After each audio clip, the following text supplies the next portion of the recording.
আসসালামু আলাইকুম। সবাই কেমন আছেন? আশা করি ভালো আছেন। আলহামদুলিল্লাহ আমরা ভালো আছি। আজকে অল্প কিছু ডাঁটা আর কিছু কাঁঠালের বিচি দিয়ে চিংড়ি মাছ দিয়ে রান্না করব। কাঁঠালের বিচি আর ডাঁটাটা একটু প্রেশার কুকারে সেদ্ধ করে নিয়েছি, কারণ বাসায় গ্যাস নাই। প্রথমে একটু তেল দিই, আর আমরা অল্প তেল দেব। অল্প তেল দিয়ে তরকারি খাবো।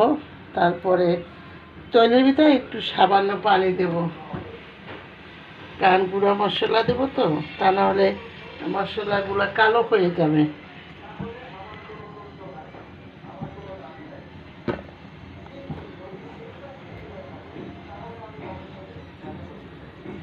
হলুদ দিলাম,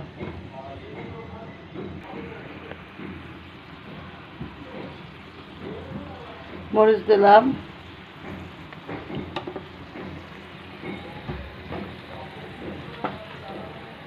লবণ দিচ্ছিল এর ভিতরে,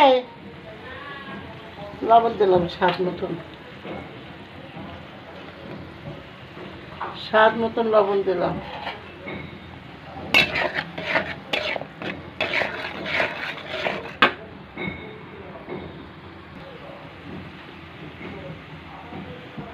চিংড়ি মাছ দিলাম,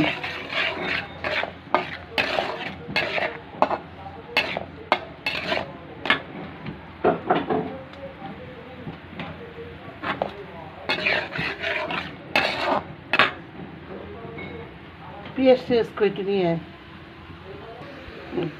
এই যে আপনারা দেখছেন, হলুদের গুঁড়া দিচ্ছি, মরিচের গুঁড়া দিচ্ছি, স্বাদ মতন লবণ দিচ্ছি, তেল দিচ্ছি, চিংড়ি মাছ দিচ্ছি, আর এই দেখেন একটুখানি জিরা বাটা দিচ্ছি, পেঁয়াজ বাটা দিচ্ছি, একটু রসুন বাটা দিচ্ছি, আদা দেওয়া লাগবে না। এটা দিয়ে আমরা এখন কষিয়ে নেব মশলা। যেহেতু আমরা সেদ্ধ করে নিচ্ছি, তাই মশলাটা ভালো করে কষিয়ে নেব। দিয়ে দিলাম কাঁঠালের বিচি আর ডাঁটা দিয়ে একটু কষিয়ে নিচ্ছি।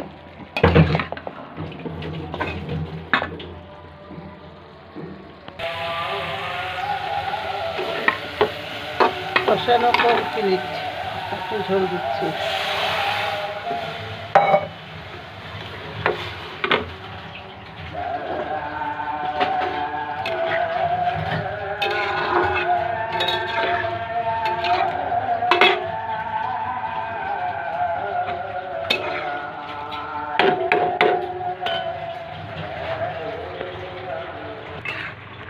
এই যে দেখেন, রান্নাটা কিন্তু অনেক সুন্দর হয়েছে। প্রেশার কুকারে একটু সেদ্ধ করে দিচ্ছে অল্প সময়ের জন্য, যেহেতু গ্যাসেরও অপচয় হইলো না। আর একটু সুগার দেবো উঠানো, আমাদের কিন্তু রান্না কমপ্লিট।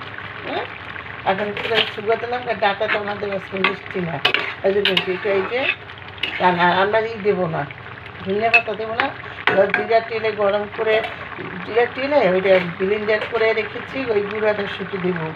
এখন নামিয়ে ফেলবো। যদি ভালো লাগে বেশি করে লাইক দেবেন, শেয়ার করবেন, কমেন্টস করবেন। আমার একটা পেজ আছে, পেজের নাম নাহা রাখুন, সেখানে একটু যাবেন, গিয়ে একটু ফলো দেবেন। ওখানে সুন্দর সুন্দর রিলস ভিডিও আছে, লাইভ ভিডিও আছে।